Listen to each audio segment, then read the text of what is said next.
get into that. We'll get into that. Anyways, hello everybody. Welcome to Luton's Deadpool podcast with myself, Luton's Deadpool, and the boys from Vandalism Begins at home. Nearly messed that up, but I got it out. We've got Ben and James here today. So welcome, Ben and James. Thank you for joining us. Good to be here. Thank you very much. So firstly, let's just get a little bit of background on the pair of you. I know that you said you don't want to talk about day jobs, so we're not going to talk about day jobs.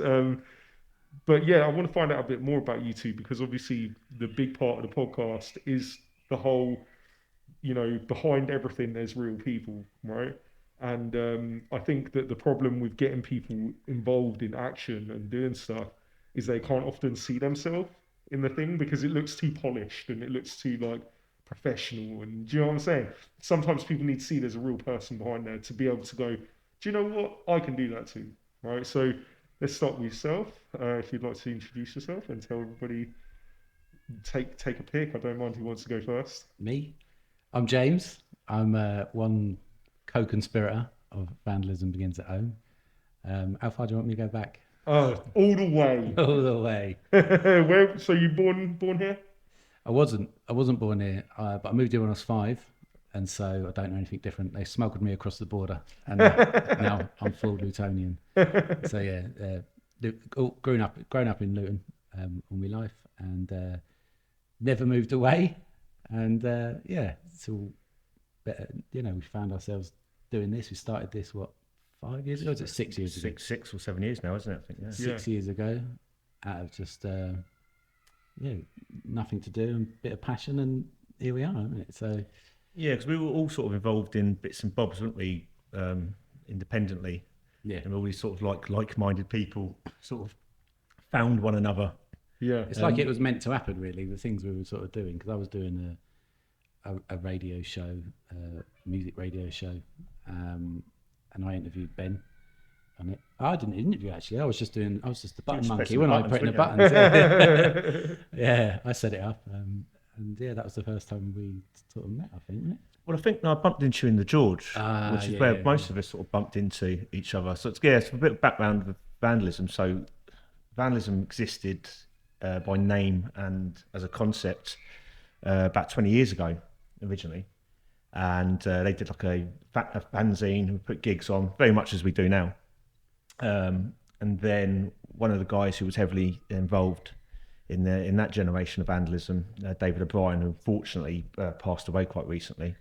I had a chance meeting with him in the George. I'd moved away from Luton for about best part of 10 years, but I was doing promotion and music promotion and had a blog and all that kind of thing, doing reviews throughout that period. And I came to Luton and I was kind of looking for projects to get involved in.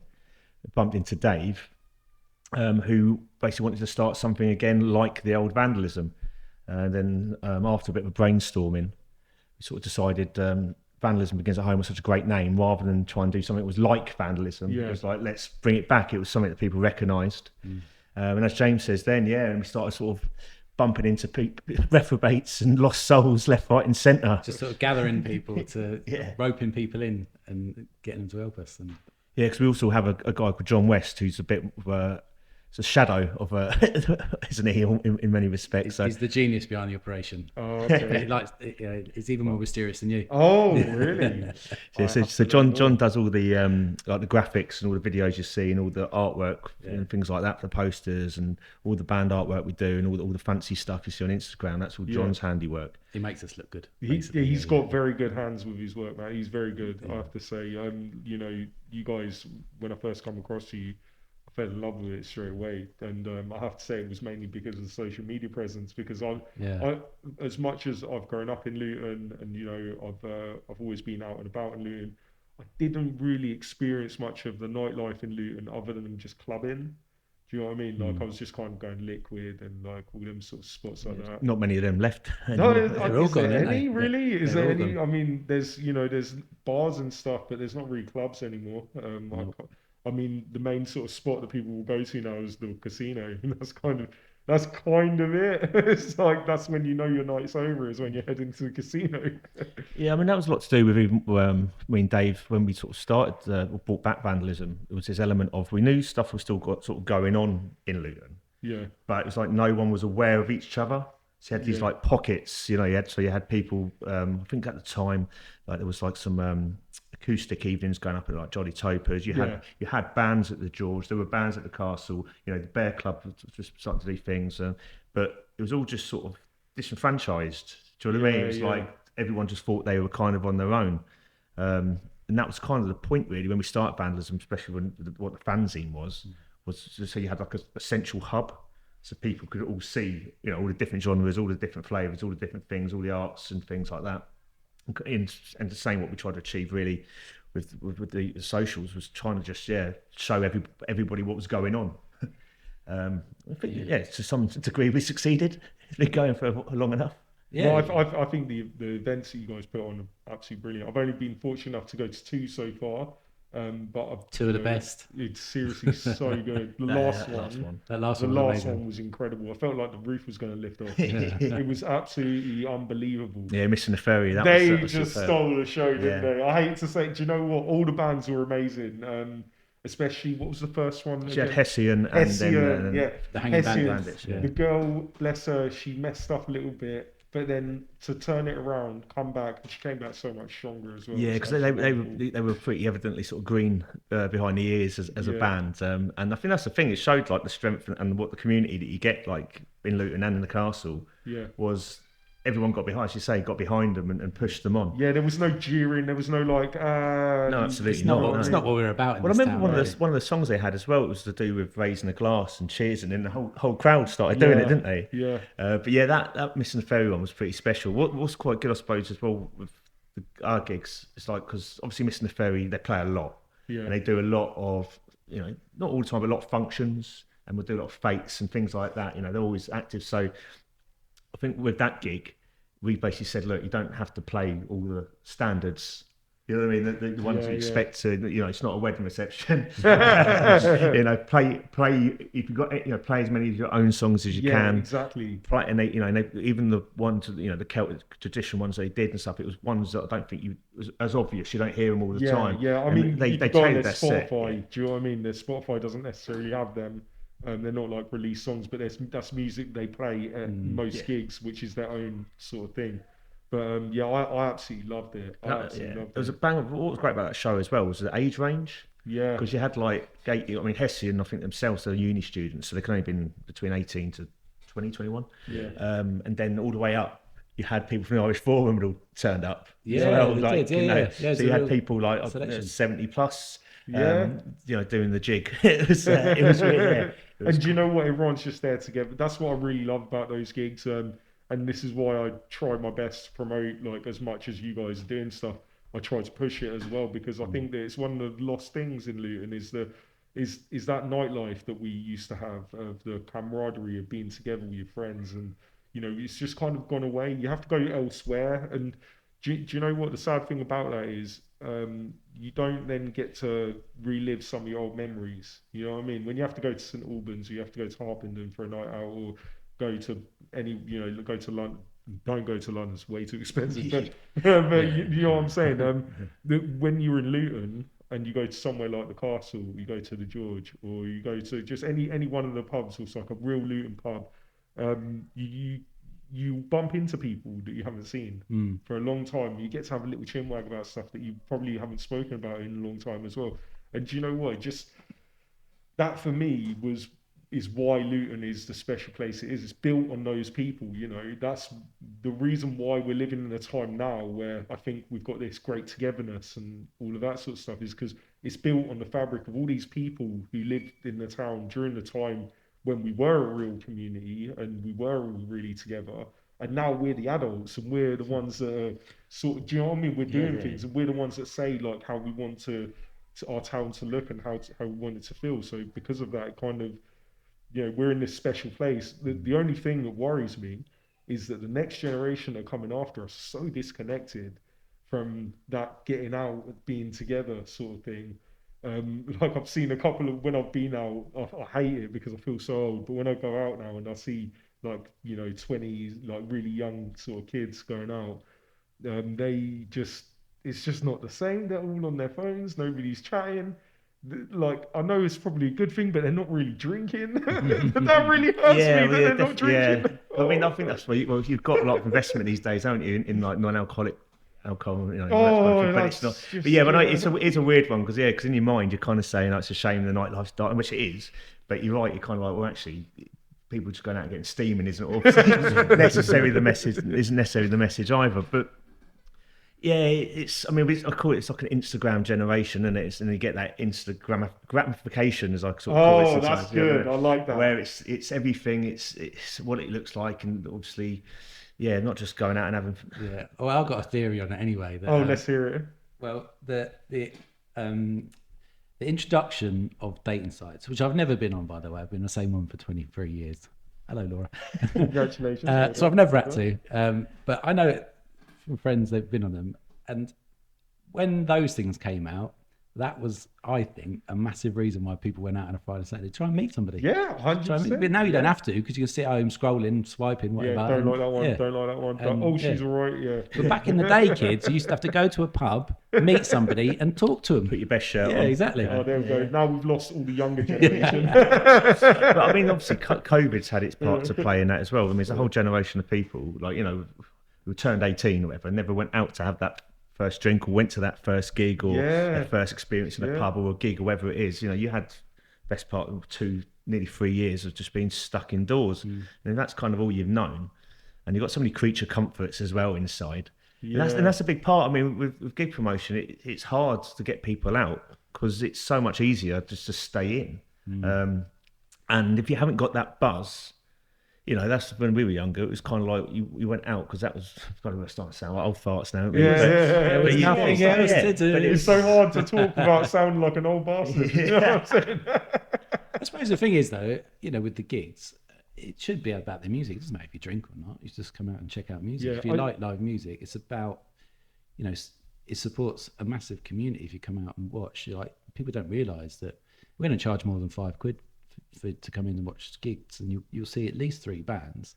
Yeah. And you're not only supporting those bands, you're supporting the venue, you're supporting the people who work there. It's a big sort of like mini little industry that you're supporting by just buying a ticket to go and watch a gig. Yeah, definitely. And it's even supporting, you know, your future, your stars who you might find, you know, your next favourite band. And also, I mean, that's how you get the buzz to want to pick up an instrument yourself. You know, really, it's you go to a gig and you think, blimey, I want to do that. Yeah.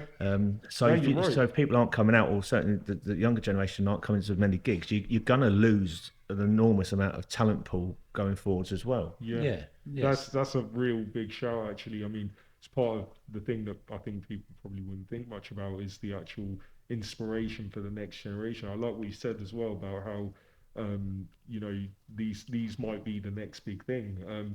I mean, one thing that I always think about with regards to, you know, the youngsters that don't go out and stuff is that, you know, it's kind of like an illusion that's being put before them that the phone and the TV and all of that stuff, you can get all of your excitement and enjoyment out of that, but all of them feel disconnected from absolutely everything, right? Any of the young kids that I speak to, you know, I've got privilege on my platform that I get a lot of young kids reach out to me telling me about their problems and stuff like this, and you know, I try and help them, but there's kind of the same problem every time. It's like they feel lonely, they feel disconnected, they don't feel like they've got direction, they feel loads of pressure as well. Like school's crazy at the moment, you know, for my kids are going, they're in the schooling system, and it's absolutely mad when I see the workload that they have compared to what I used to have. And then not only that, you've got all this social pressure as well. So to actually go out in the first place is a hard thing on its own because you're so worried about what other people are going to think. Yeah. But then also you've got this illusion of the TV and the screen, which tells you can get everything that you need from out there through this. But then, my gosh, seeing a band live as opposed to through Spotify is 2 completely separate things. Yeah, I mean, screens are great. I mean, they're much better than when we were younger. We had 4 channels. But you can get a lot, but you can't be arm in arm with your mate jumping up and down to a band you really love. And there's something really... What's that? There's something, the elephant outside. Oh, we've got a visitor. There's something really special in that. Hello. Oh, it's the boss. It's the boss. How you doing, boss? How you doing? Don't worry, you don't have to come on the camera. He's the behind the scenes guy. You've got a behind the scenes. You talk about mysterious. That is mysterious. How we looking? We're looking good. Perfect. Yeah, we're running. No, don't move it. Don't move it. Okay, all right. He knows what he's doing. Yeah, no.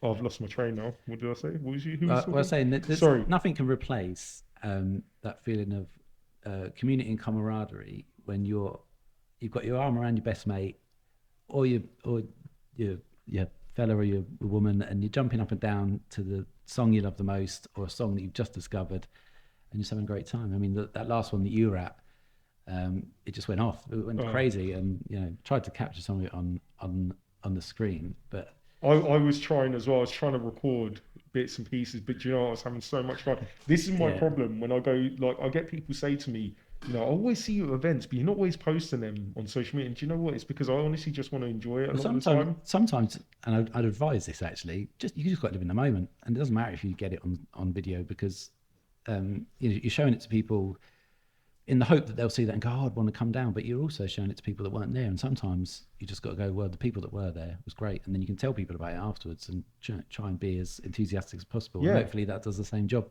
Yeah, I think that you lose a lot of the experience when you've got the phone there. It takes a lot of it away because you're focusing on, am I getting a good picture or am I getting a good video, blah, blah.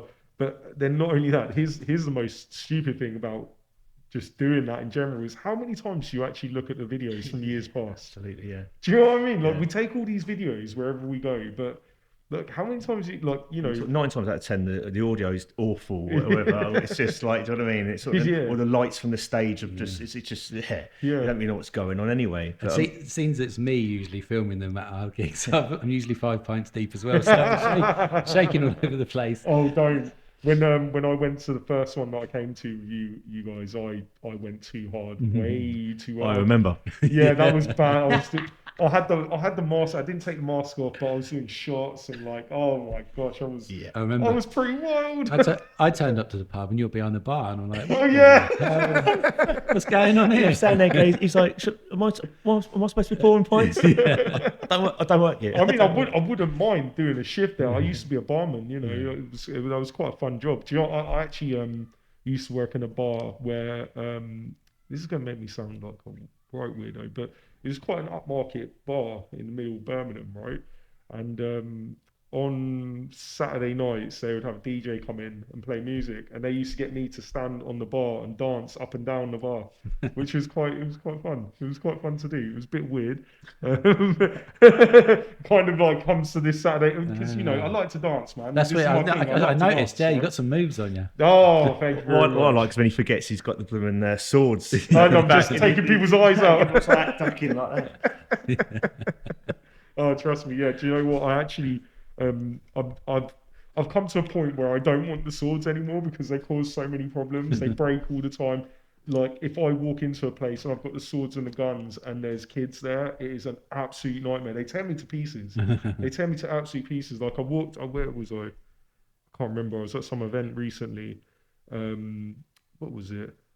I can't remember now. I feel really bad. I can't remember. I go to so many things. It's actually crazy. But I went to this event.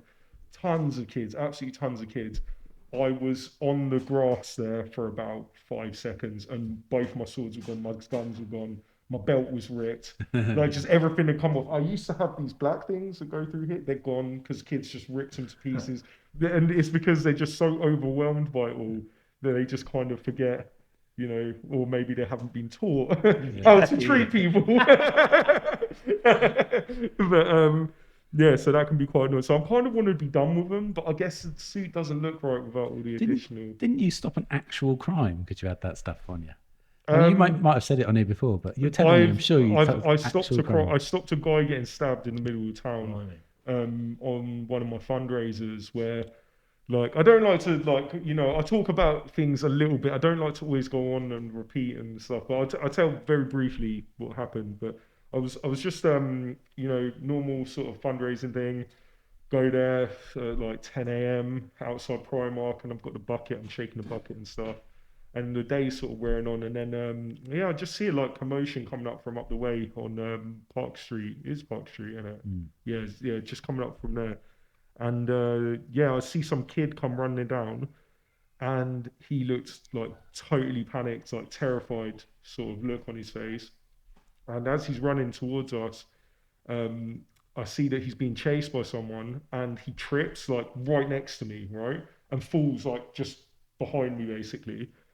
And the guy that's chasing him pulls out a ginormous blade, man, and I can see what's going to happen. And I like, my wife hates me for this because of what I did, because I just threw myself at him.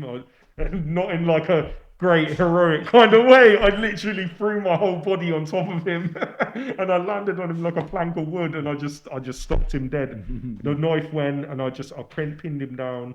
And then I just got people to help. Like, luckily, there was a lot of staff around that came out and helped. That's got to be a pretty surreal experience for everyone involved, isn't it? Well, there's a better one. There's actually a better one where I kind of caused an injury because of just being like this. So, do you remember when they had? I hope that nobody sues me about this, but you have to find me first. Yeah, exactly. So, do you remember when they had the light show in Luton? That giant light show Yeah, that lit yeah. up the town hall. Yeah.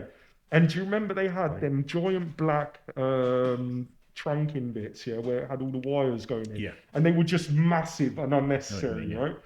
So I'm out there fundraising like the week before this light thing, and I'm shaking a bucket, doing my thing, dancing for people, smiling for the kids, all that. Well, smiling, whatever. But I'm doing all this stuff, and I turn around, and there's a couple of lovely old ladies walking towards me, just going over this little black thing. I go, "Hi, ladies, how you doing?" Like I do, like put on the smile and the voice and everything. This woman absolutely shits herself. She looks up and looks like she's just seen the devil, and he's landed on earth right in front of her, and she shits herself, and then she trips over the black thing and smashes her head off the floor. My God. I know, she was really frail looking as well, so I was really worried. I was like, freak out all of a sudden. But I went into hero mode instantly, because that's what I do. I was stupid as well, I'll get to that. But I went into Santander and I got her a chair. So I got her a chair to sit down on. Now I ran down to McDonald's and I got a bag full of ice for her head. And then paramedics came, she ended up being all right. But the thing that I was so stupid with was that I went running all around town to get her stuff, right? And I was actually based at the dental practice that's like just up on King Street there.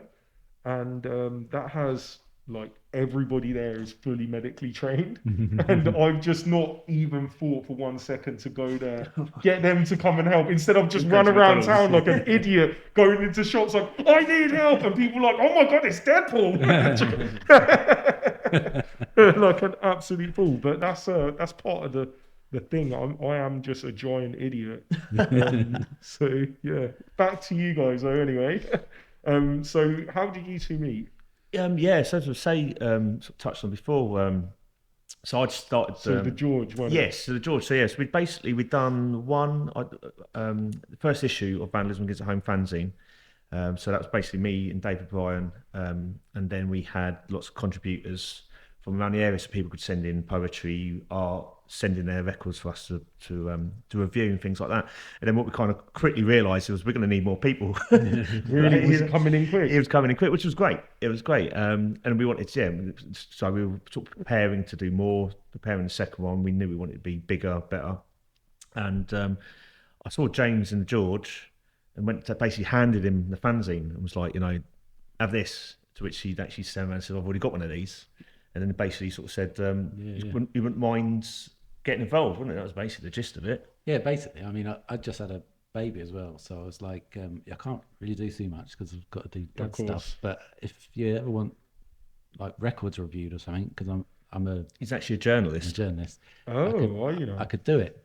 And so, you sort of think it's had a night out. Don't know if it ever comes of anything. It's funny because it sort of started off, like you say, James going like, I can do reviews, but of tracks and things. I thought, well, that's really handy, because at the time, me and Dave especially were getting out and about, going to as many gigs as we could, events we could. So I thought, well, if we can give James a lion's share of track reviews, then that works out proportionally. Then you started coming to gigs, and I don't think that was it. That went out the window a bit, didn't it? Really?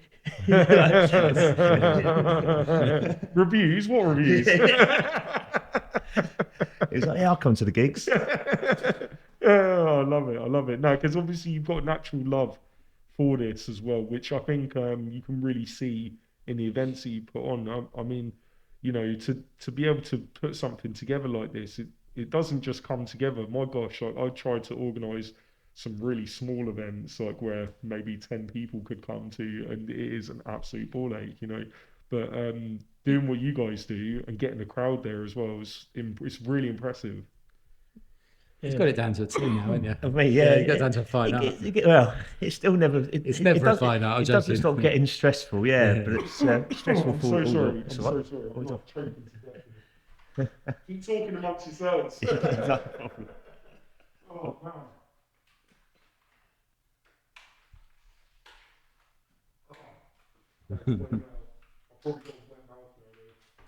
Yeah, because even with the that's what I mean.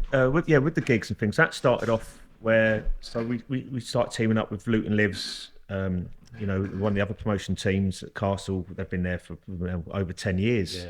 You know, they were doing gigs when basically they were the only people doing them for a while. You know, they did a fantastic job keeping things going. So we used to do like a celebratory one so we get a fanzine out and then we do a gig of try and get like say the 4 highest rated bands or, you know, in the zine, or get them onto like to do a show.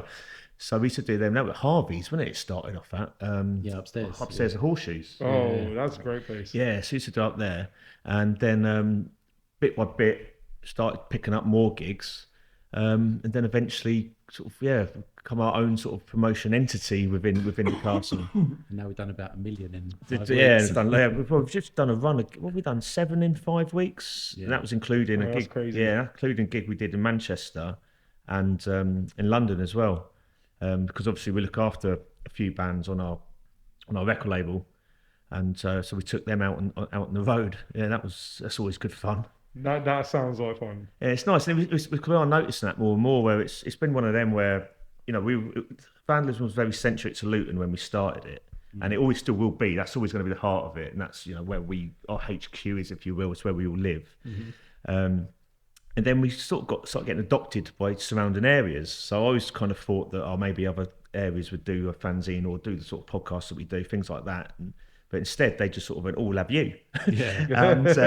And then they more and more they wanted to come. You know, bands from those surrounding areas, from Herts, Bedbrook, Northants. We've got a better and better relationship with all those.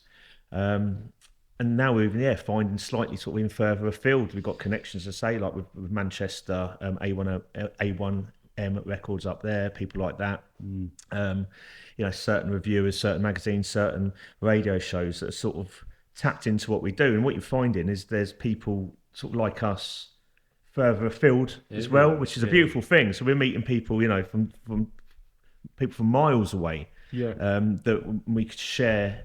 They're the same, that they'll share some of our stuff, or we can get advice off them. For instance, when we want to go up to Manchester and do a gig, you know, they'll say recommend the bands that we can maybe get a Manchester band on there, or local support, things like that. And in return, we're finding now that we don't put on local bands, but we've started to filter a bit further afield. And we had the Battery Farm from Manchester. Well, where were Hessian from? They were from Liverpool, so they were Liverpool Uni, but they were all from Harpenden. That's it, yeah. So and then this would be gone out probably after the gig, but we got Scattered Ashes playing the Castle from Dublin. Oh, and that was really came up. Yeah, and that was a thing. And they're looking like, you know, they really are sort of picking up really well. Well, the thing is I think like you guys have hit it at the absolute perfect time with at the moment. You know, with how Luton is becoming this really cool, unique place. I think culturally we're about to explode. This is what I personally feel. Well, I feel like I'd like to think I admire your I think like what you guys are doing, if you keep doing it, I think it's going to absolutely explode all over the place, because it is so authentic, and I think that this is what people are dying for at the moment. Everything's so fake. It's all so fake, but come to a gig at the Castle, I'll show you real. Do you know what I'm saying? Yeah, like it's just beautiful. I mean, like, you know, you can't see me under the mask when I'm there, but I'm just so overwhelmed with emotion. And like looking around me, and you know, there's a couple of people I know that I've been out with before who I can't say hello to, who I actively avoid when I go there, and they don't know it's me. So I kind of would, but the people who I don't know there, I feel like there's like a family for me there. Do you know what I mean? There's definitely that. It's like a little community, and it has grown. I mean, it's still not massive. Luton has potential. I think it's probably where we're at. Yeah, I think things with the football club can only be a good thing as well, can't it? Yeah. That's sort of turbocharged it and made Luton. Well, it's become international now because people know about it. Which is mad to say, really, because we've got an international airport and stuff. People should know all about it. Well, that's the thing everyone always says, though. When you say from Luton, the first thing they do is go Luton Airport. Oh, Luton Airport. Yeah, I know Luton. Rain Chase. That's all we've got in it. But now we've got a football team as well. So well, we've always had the football team, but now the Premier League football team. Know about the football team, but I think that just because of stuff like this, where Luton's been getting put on the map more and more and more, I think people from outside the Luton are now going, well, what's so special about Luton? And this is the stage that we're at now, where people are wondering what's going on here.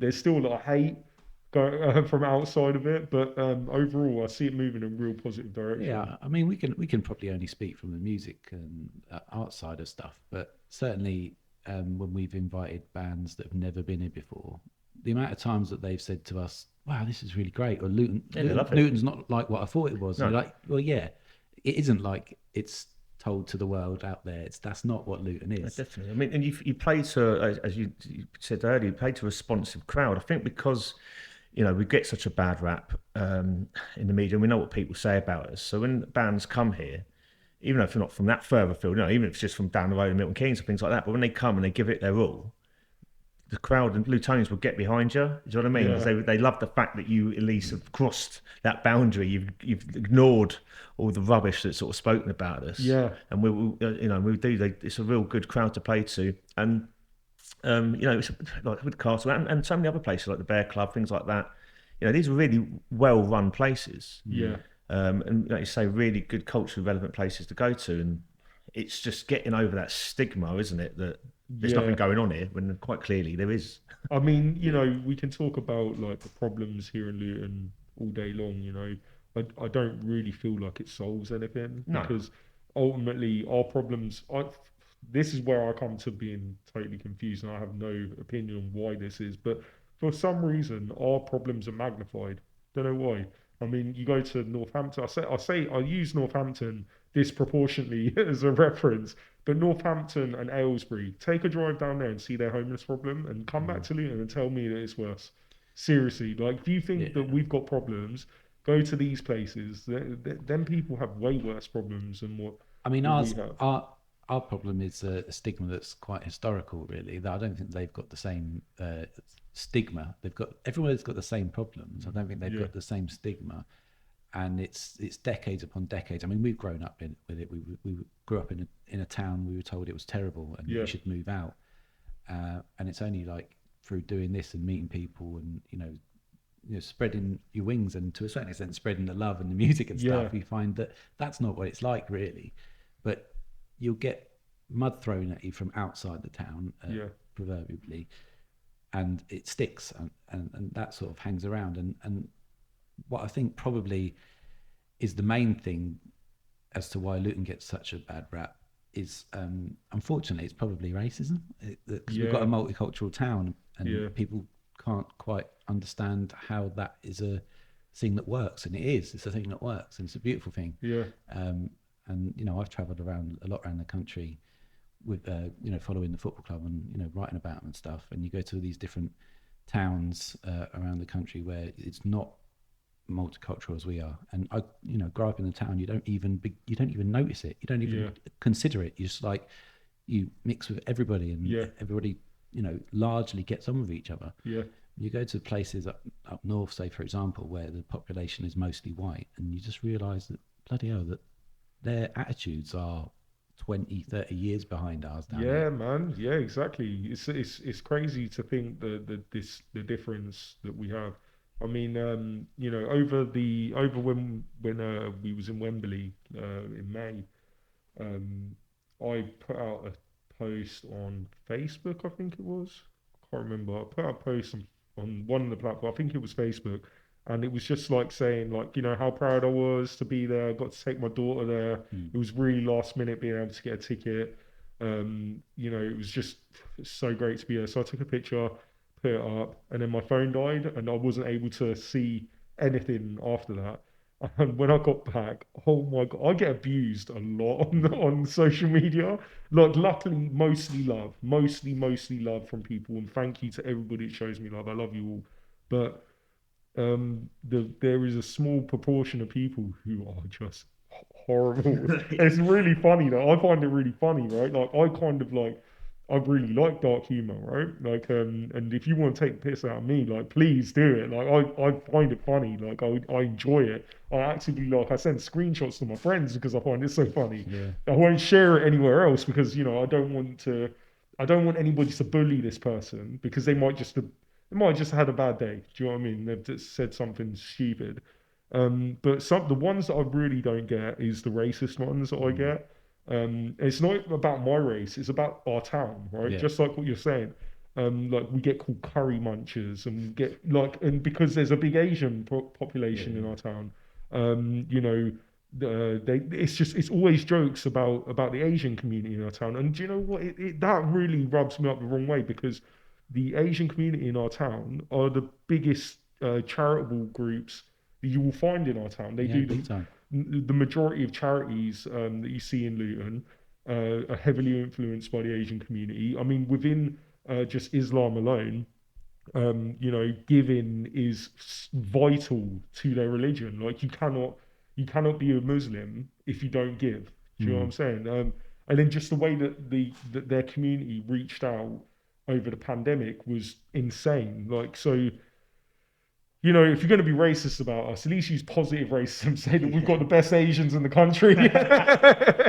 I feel like we're so used to people having a go at us that it galvanizes us, and we sort of bandy together, and we're stronger. That we don't really. Well, I think back. I mean, I think it does as a collective sort of whole. But I think linking back what we were saying about, you know, maybe some people or certain generations not wanting to come out and things like that. Now, if you're getting that level of abuse online, what can happen there? I mean, it's a bit like, it's similar to being at school. Like, so, like, for instance, I won't go too much into it, but I had a pretty rough time at school and I was bullied. Yeah. Now, that's the only people you know. Yeah. So as far as I was concerned, when I was at school, that's what people were like. Yeah. Because that was the proportion of, you know, a ratio of how many people were in the world. This is what they're all like, you know. Now, if you're getting that online, which is now your world's window, apparently, you're going to be thinking, I ain't going out there. Yeah, I mean, I'm not going to go to. I'm going to suffer. Yeah. Not realising that, in fact, you know, it's more probably channeled through those outlets because you can be, you know, keyboard warrior, troll, whatever you want to call it, an arsehole. But you can see why, wouldn't you? Like, if you were 18, whatever, and you're thinking, I don't want to go out in that big world. Everyone sounds bloody horrible. And that's the thing that you say, if you do actually get out, you do get to gigs. I mean, let's face it, you're always going to bump into twats. Do you know what I mean? It's just one of those things.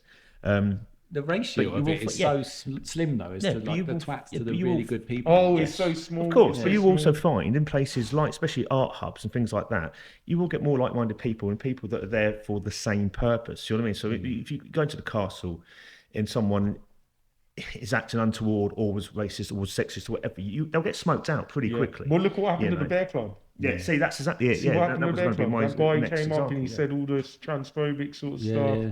And then the crowd let him have it. It was a woman, wasn't it? Was it a woman? I think it was a woman. I'm not sure. I think it was a woman artist, but yeah. But that's what I mean. I don't think we let people get away with that stuff. You can't come with your attitude that, you know, in Luton we've got this attitude of like cohesiveness. I really, and people try to tell us we don't have it, but it's there. And if you listen to people from the outside, to try not to believe them because it's not true. So if people come from the outside with these regressive attitudes, I mean, we'll let them have it. We're not going to stand for that stuff. I don't think that it's a thing that we should be entertaining, and we don't. No. I think that's the message. There's lots of nice people out there in Luton. Come and meet them. Yeah, exactly. Seriously, it really is. I mean, like, there are problems, of course. I think that those problems need to be addressed. I think one of the things that I kind of like at the moment, but I'm still trying to get my head around to see what its true value is the Step Forward Luton campaign, which I think has, it's been, you know, I like the idea. It's very similar to an idea I had, but let's not talk about that. Let's not talk about that because you don't want to upset people who won't let me in their little special club. But anyway, yeah. So let's just gloss it. I might even edit that out. No, I'll keep it in. Fuck 'em. So no, but it's a really good idea, right? Step forward, Luton. Let's get the community involved. Let's get everybody out of the house to come and step forward for Luton and give ideas to make the place a better place. Do you know what would make the place a better place for me personally? Would be, how about we use some of the money that you guys are getting for Step Forward Luton for the drug and alcohol problem that the homeless people on our street are facing, or the mental health issues that they're facing, which is without a doubt contributing to the rise in homelessness. How about you look at what people actually need and then serve them that, rather than just having fancy do's at Luton. Yeah, well, this, you know what I'm saying? I mean, you do. There does seem to always be a new council or government for whatever funded initiative, and like you say, it looks great, and I know it means well. But you What's get it actually doing? Yeah, you get quite a few of them. It's kind of like I say, this big fancy thing, and it all looks lovely, and all the logos are great, and everyone stands there, and it's always tends to be a lot of the same faces as well.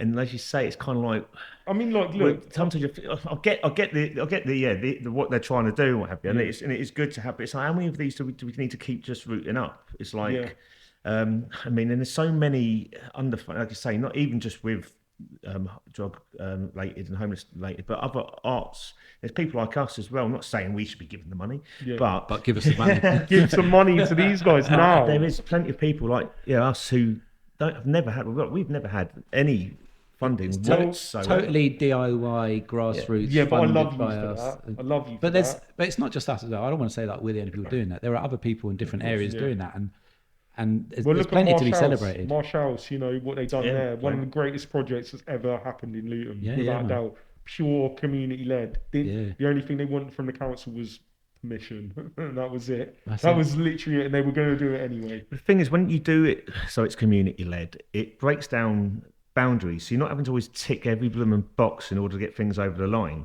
We don't have to answer to anybody. Yeah. I'll just do it. We just do it because we want to, and we've got a passion for it. Like, how do we make this happen? Okay, let's make it happen. Yeah, exactly it. So you don't have, there's no think tanks and brain searches where everyone has to sit down and go, right, what's... We don't have to run it up the flagpole to some senior. We just have a chat and go, should we do this? Yes. And I'm naming I'm not going to name probably...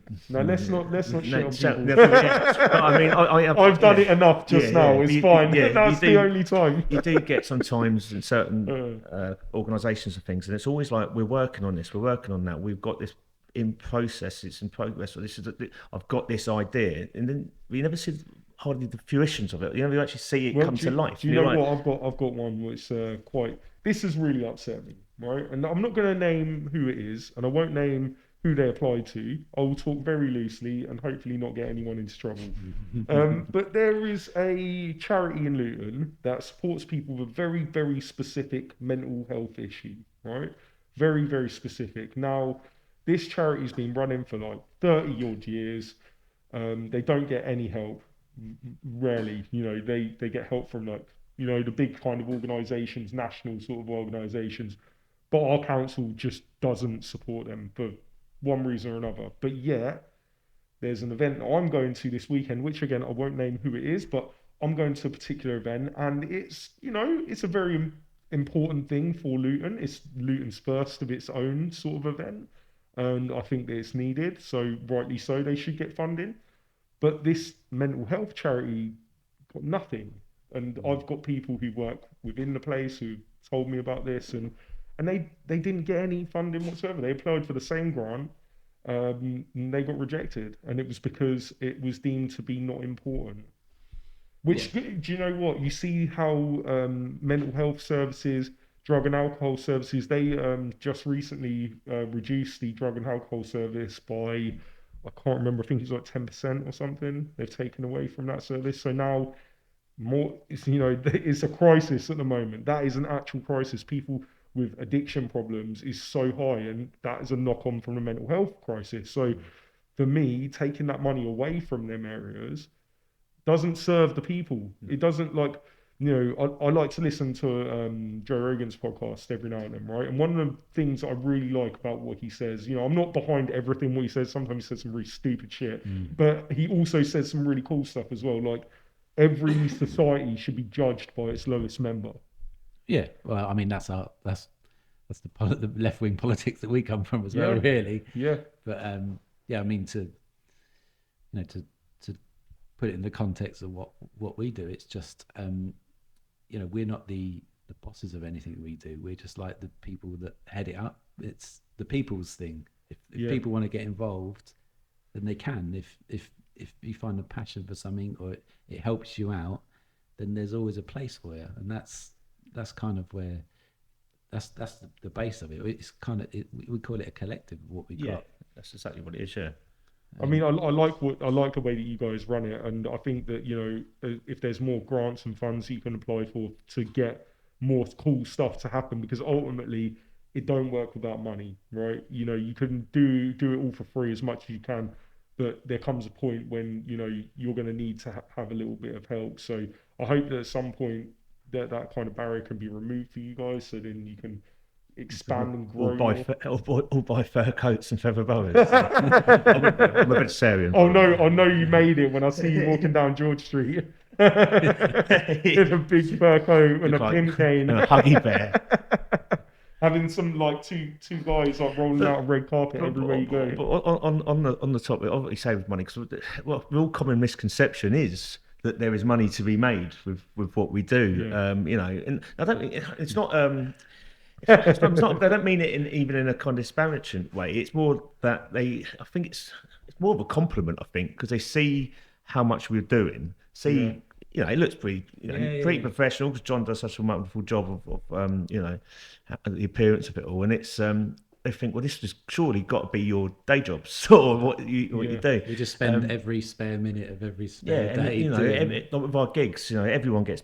All the bands get paid. Everybody gets paid. You only charge £5, and after it's all said and done, most of the time, you aim to come in at break even. As long as we're not losing money, we're happy. As long as you paid everybody. Exactly. And any time we do make anything, it goes back into it. Business, so whether that means, money goes like say towards one of the tours, or pay for those bits and pieces, or put one of the bands towards their next record to record. But ultimately, I mean, like for me, I would like it.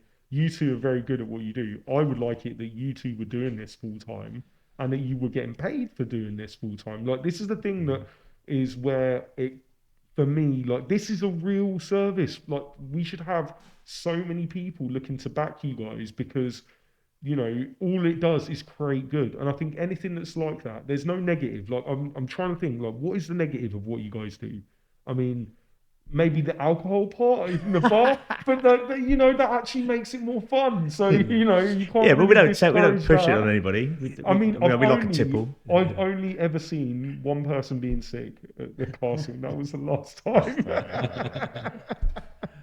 We won't discuss who that was or what was going on, because that was just quite funny. This is it. I mean, when we started vandalism, as it's rolled on, I always have been, for my paranoid mind, thinking, when's the backlash coming? You know what I mean? When are people going to start turning anything? But as you say, there's producing good. There's no good. There's nothing to you could possibly knock or get upset about with it. Really, unfortunately, in this country, arts and music as part of that is just criminally sort of underappreciated. It's not. It's not seen as a worthwhile. You have to look at the government. Well, we're told to retrain. Exactly. That classic thing in the pandemic. You forget about your passions in music or whatever it is. Go and retrain as a cyber, whatever it was. Yeah. Don't be. What are you going to do to society if you get rid of the arts? I mean, it is just.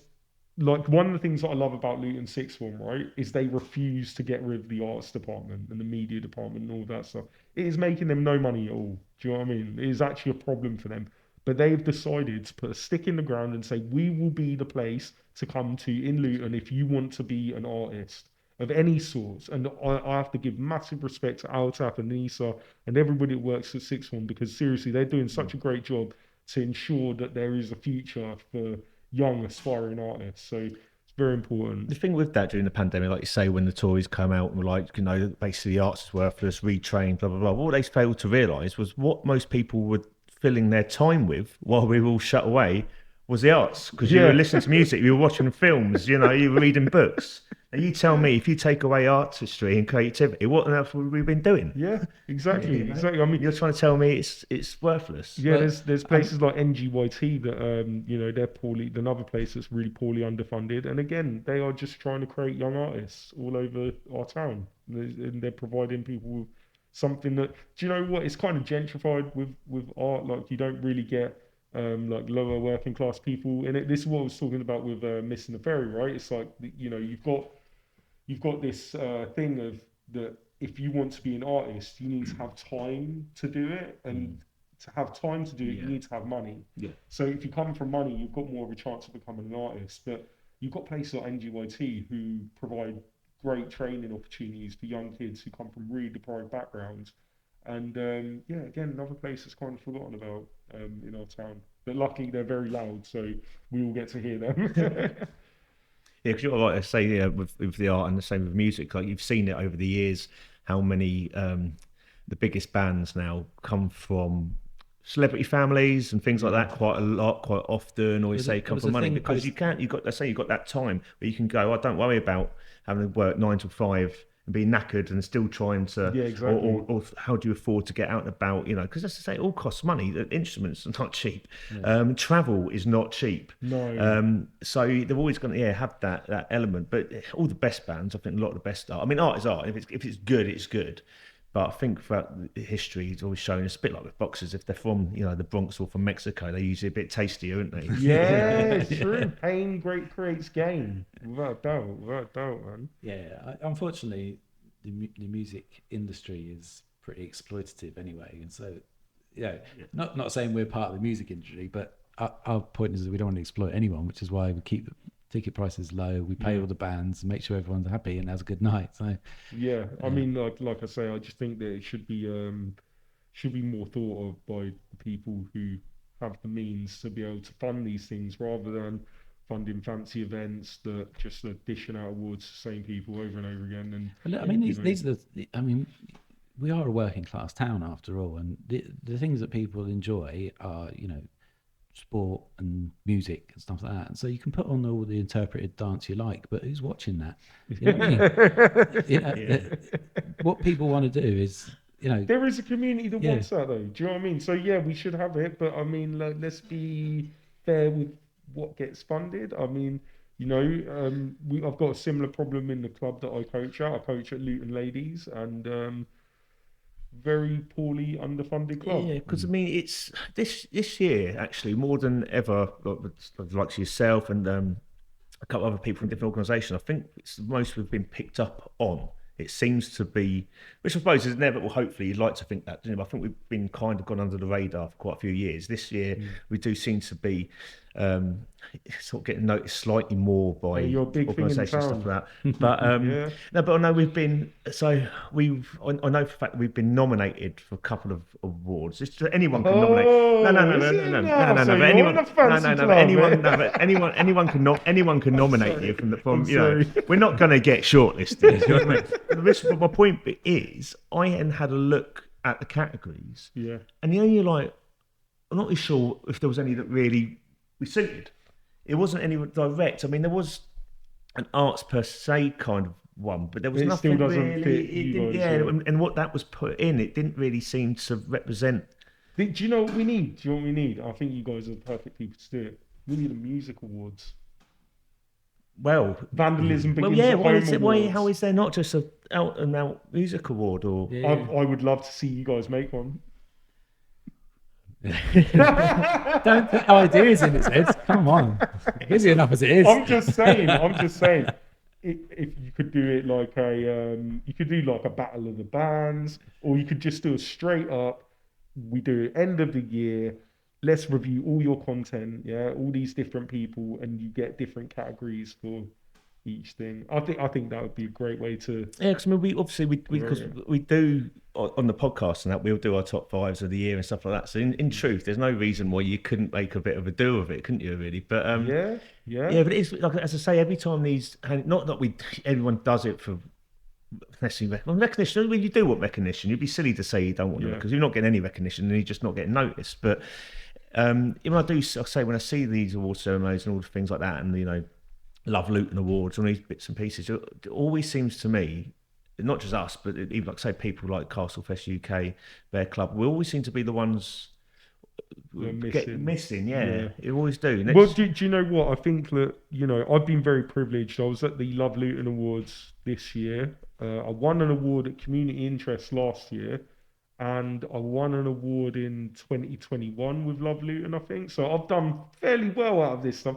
But do you know what it's taught me? I don't want them anymore. I don't want them. You can keep them. If I get nominated, I ain't coming. Yeah, I'll come and sit at the event because it's a nice event. You get nice food. Yeah, like I like the grub. It's good food. So I'm gonna come if there's good food. But you can keep your bloody awards because honestly, it does nothing for me. It doesn't when I first won it. The community interest one was the best because I showed up in a tuxedo with top hat. I had a pink cane.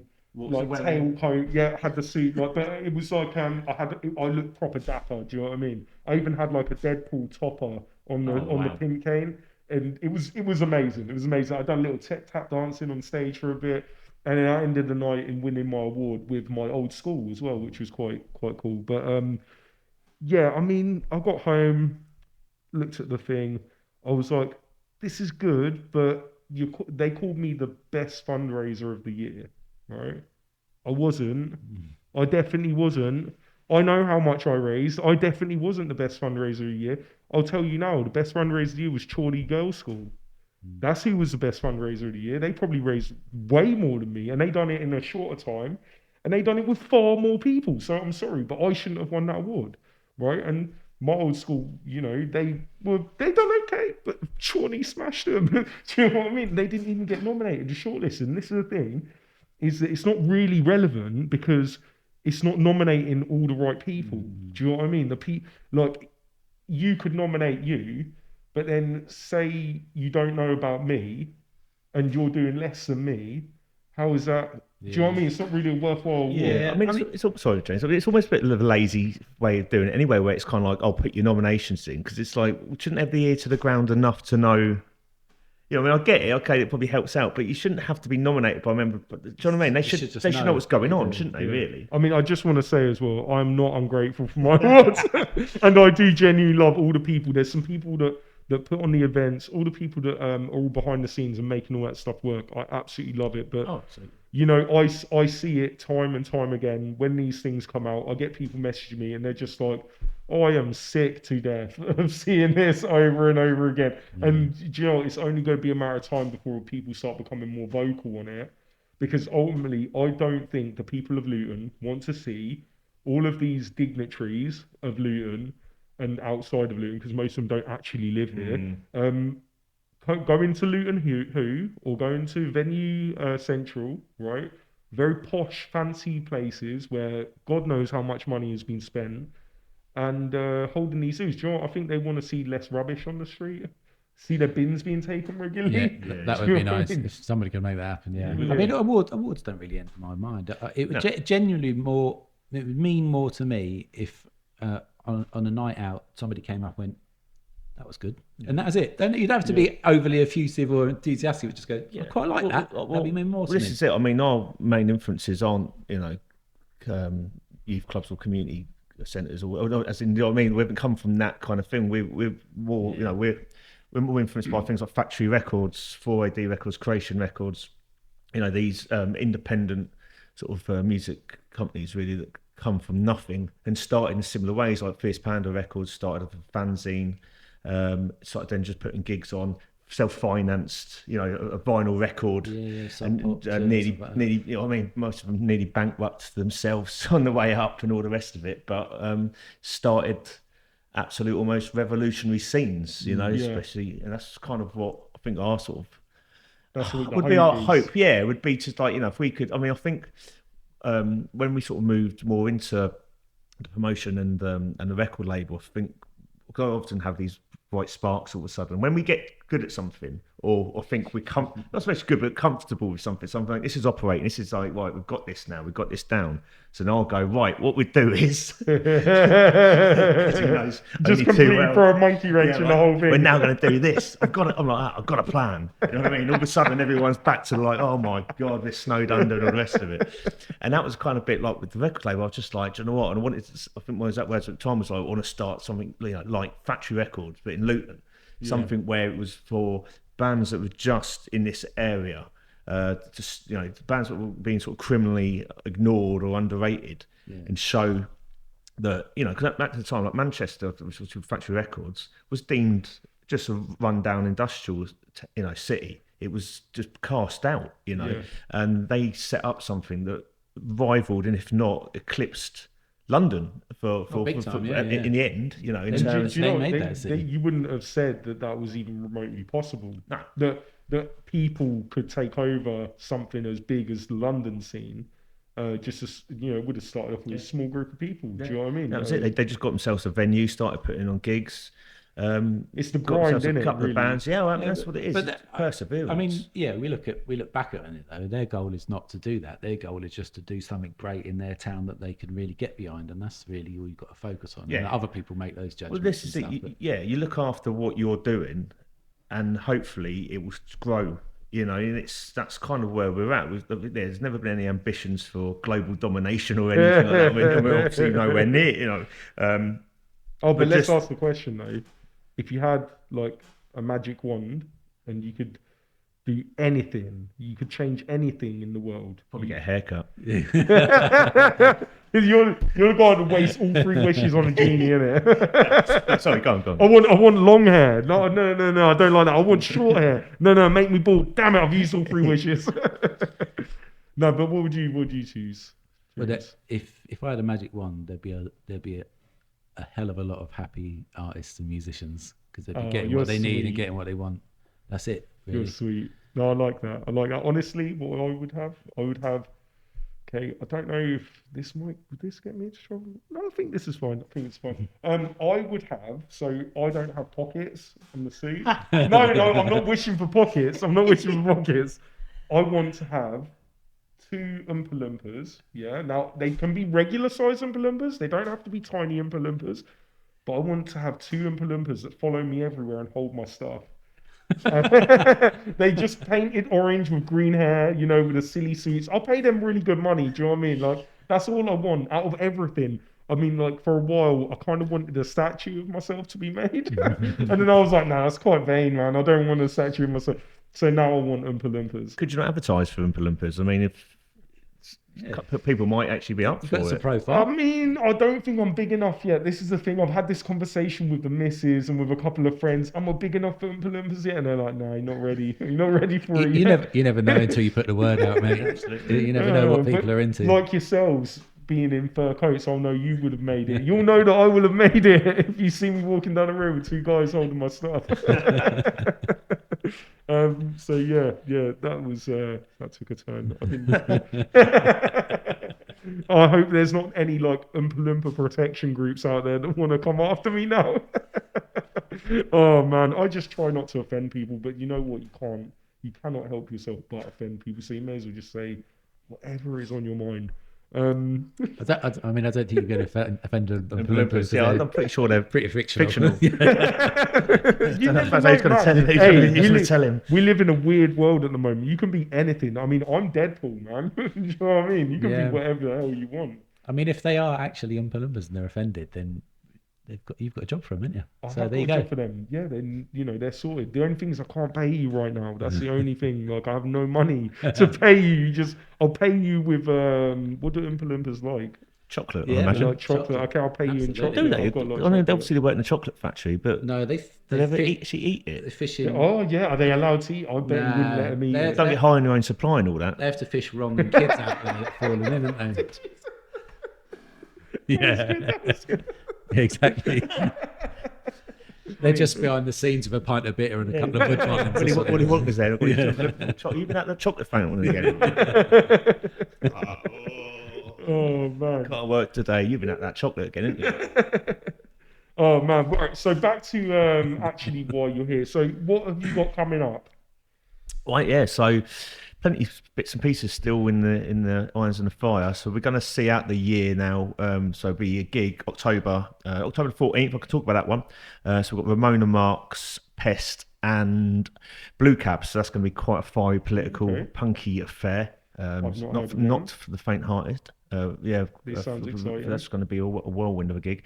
Then we've got another one, November the 24th to be announced, and our Christmas do is going to be the 9th of December this year. So that's always a good knees up. I will 100% be at that one.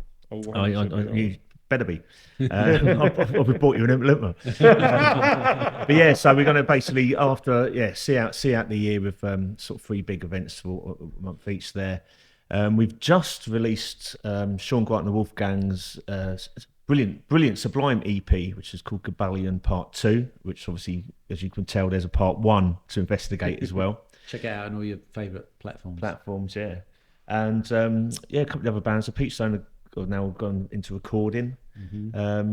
So you've got a lot of bits and bobs still going on. It's been a busy old hectic year, isn't it? It's the most gigs we've been. I think we clocked up the most miles, and obviously we've been putting out podcasts pretty much every week. I'll say that we haven't done one for about 3 weeks, but he was on holiday. Yeah. But you can always check that out as well if you want the latest and greatest alternative music at the press of a button. It's on Mixcloud.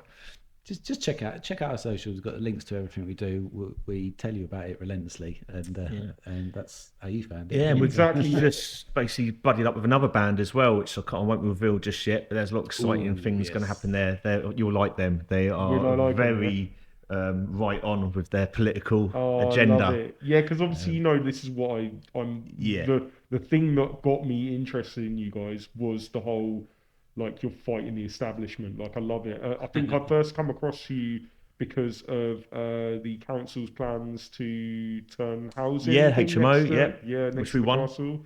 Which you won. I couldn't believe it. Do you know what? Honestly, I was expecting you to lose because the council. We never lose fights. But you won, and that inspired me even more. And then not only that, I really wasn't connected to local bands before, and through you guys I've been able to discover so many. I mean, when I'm doing my basic kind of boring household tasks, I've always got local music on now, and I actually actively try to seek it. There's a lot of good stuff. There's loads of it about. Don't let anyone ever tell you there ain't good stuff around. It's just that people ain't singing about it. So and do you know what? It's better. It's better for me. It's kind of like growing up for me, going to like Luton games or like just local, like just going and watching Sunday League. Do you know what I mean? It was way better for me than sitting and watching Premier League football. And part of it is it's not because of the quality of football, because the quality of football wasn't necessarily like always the best, but they always had magic moments. Do you know what I mean? I think that with local bands, what you get from them is, okay, you might not have somebody that sounds like, I don't know, like Taylor Swift, who I'm not a big fan of because my daughter drums it way too bloody much. But you may not have as a clear a voice as that, or may not be as talented on the guitar. But do you know what? When it all gets jammed together with this little group that has formed a community amongst themselves, and you can hear like the originality of the songs, and it's just so different. It's so different to what you used to. It's real as well, isn't it? Real, exactly. It's just literally an outpouring of emotion, and there's a connection as well. If to use your example about under Luton in the Premier League now, but if you're going to watch like local Sunday League or whatever rather than the Premier League, it's because they're your people, and you have more of a thing about it than some clubs up the road you haven't got any affinity for whatsoever, which is why. You should support like the team in the town you're from, because it means more. It means if you saw the stuff that happened when Luton got promoted, you could sound out the Berry Park community and the celebrations they put on and stuff, and just the weekend when that promotion was. Did you go to the the promotion when the bus party? Came? Yeah. So I was bang in the middle of that. Yeah. Right? Not in the suit. I just went as myself because I was like, I took a bit of a break from the suit because I just wanted to really like. I realised that I hadn't been attending anything as myself. So I was like, I'm just going to go for a spin of just doing it as myself. Unfortunately, people heard my voice and some people figured it out whilst I was there. who I was because I was just talking to my wife, just chatting and stuff, and someone noticed. But that day was absolutely phenomenal, and big up to Darren Jones as well, who was on the mic. He played Sweet Caroline far too many times, far too many times, but he kept the crowd going for an hour and 40 minutes in the blistering sun where nobody had a bloody drink of water and about 7 people passed out, which they didn't report. That was kind of the maddest thing about that for me was it got a bit too hot for my littlest one, so we was like, okay, let's leave now. So we're walking out of the crowd, and 2 more people had passed out, and they were calling people because do you remember it was just crazy? They were like having to call people to come help people constantly. And I'm walking, and then the people who I was with were like, you just stepped over someone who's just passed out. I was like, no, it was just constant because how long they'd been out there. But the spirit, aside from all of the passing out, the spirit of the day was just electric. Well, that for me, that weekend and what happened, that thing in St George's Square, what happened at Wembley, party after. Don't forget the carnival that weekend. Carnival as well. Was there anywhere more lively in the country than Luton? That weekend, that was the real Luton. And if people don't understand Luton, they think it's this terrible place because you've been told wrongly, then you just have to look at that weekend. That's the real Luton, really. That is the real Luton, yeah, exactly. Yeah, I wasn't able to get a ticket for the game, but so I watched it in Wardown Park. Oh yeah, and that was incredible. Well, that was an incredible experience. And the same thing, it's you had all the age community with the drumming at the end, and the walk back from Wardown Park back into town was just unreal. Amazing, so everyone just hanging out. Everyone. I heard there was loads of bibbing in the cars, people on top of the cars with flags. Literally everybody just You'll never see that again. You'll never see it again unless they won the Premier League. Unless they won the Premier League or got into Europe or something like that. I think you'd see something similar, but that was really special. And it would be even more special. I mean, whatever happens this year, so if we get relegated, we might have other promotions, but it will never come from where we came from this time. Yeah. That's just unbelievable, isn't it? 10 years from the conference, from basically almost being wiped out as a club, on its knees, forgotten about.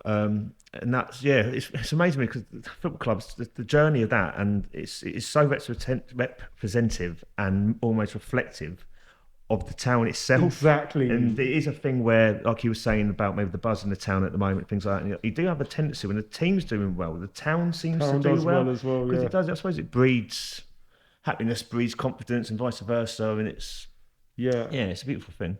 No, I mean, for me, just the vibe that's created is just absolutely beautiful. And I think that what it's done, it hasn't just done it for Luton. There's a lot of other towns that are like Luton out there that get a lot of shit for absolutely no reason at all.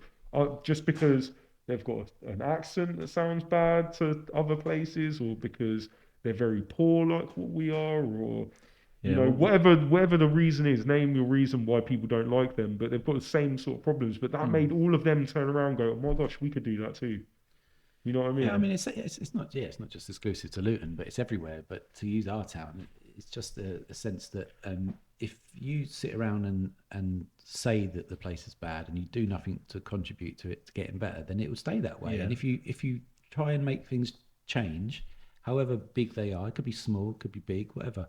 You try and make things change, as you do. We try and do that in the music and stuff like that.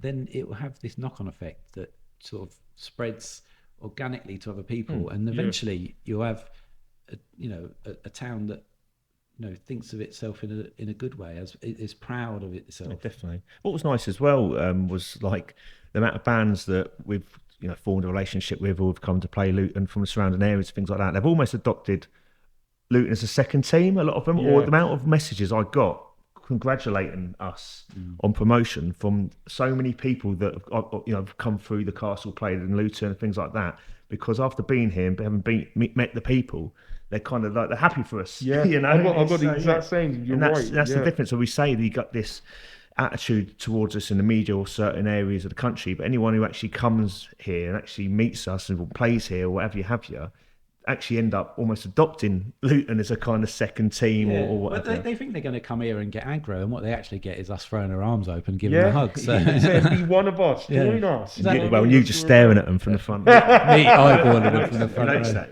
I'm always down the front, eyeballing the singer. I'm always jumping up and down, slapping the bean. But that's the thing as well, like with the gigs, the way me and James see it, we always put, we'll see you down the front. We have that tagline a lot on a lot of the things, little videos and stuff like that. But you do, and that's important to us as well. From when I played in bands as a kid and things like that when I was younger, and I know from a lot of other bands' experiences, they'll get booked by promoters, over email, blah blah blah. But they never see that person. Yeah, exactly. And they'll go to like somewhere in London. It's just like a soundman might grunt at you and say, equipment over there, blah blah blah. And you get farmed in, you get farmed out. You're lucky if you do get your money that you were promised, because apparently you needed to bring 30 people and you only brought 28, so we're not paying you.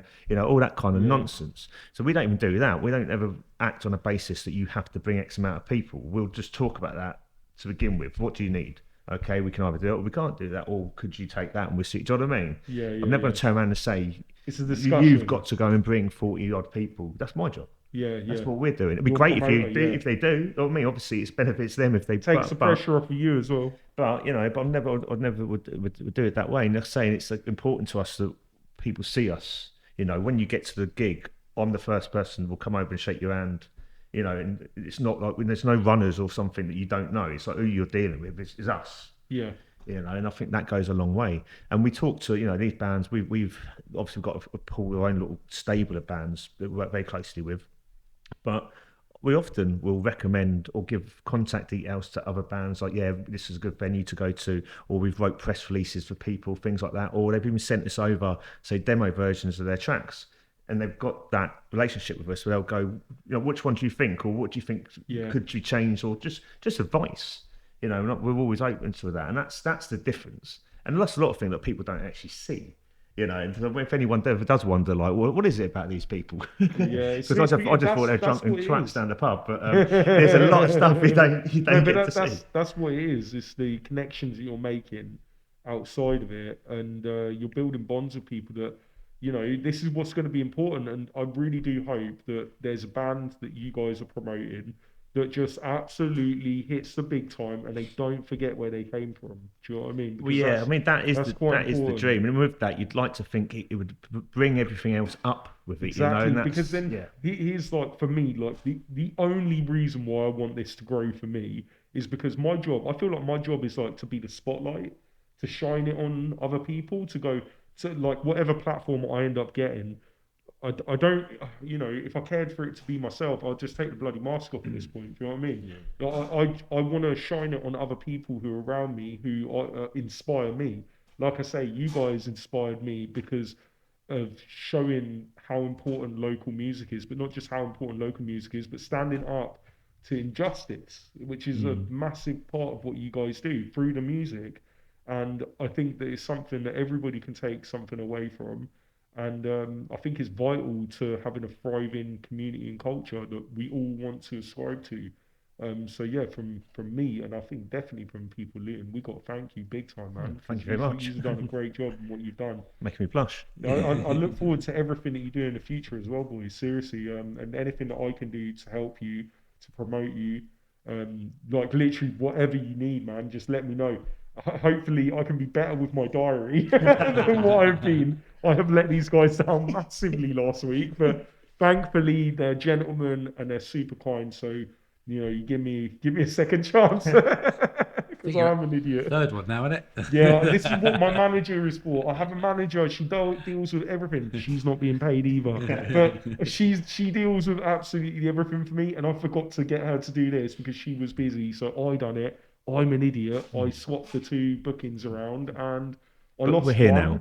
Yeah, I lost one, and luckily you guys obviously have a soft spot for me and decided to keep it on. So, no, I really, really do appreciate you coming in and doing this. But thank you very much for having us. Yeah, great. man. Surreal. Now I think about it. Every now and then I forget. I'm sitting there.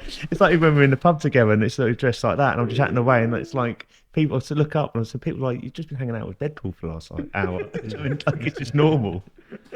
Yeah, I mean, like I can't really relate to what that must feel like. It feels weird for me because I'm in a lot of pain the entire time that I'm doing this. One thing that blows my mind, you might have spoken about this before, but you must walk down the street and go, I know you, Yep. but you don't know me. Yep. I mess with them all the time. That's So, mad. like, what I do is, it's better the other way. So when I'm not in the suit, and I'm walking around, and I see, like, if I saw you and I was walking down the road, I mean, I've got your number now, anyway. Yeah. Yeah, I would. I'll probably give you a text, yeah, and take a picture of you as you're walking away.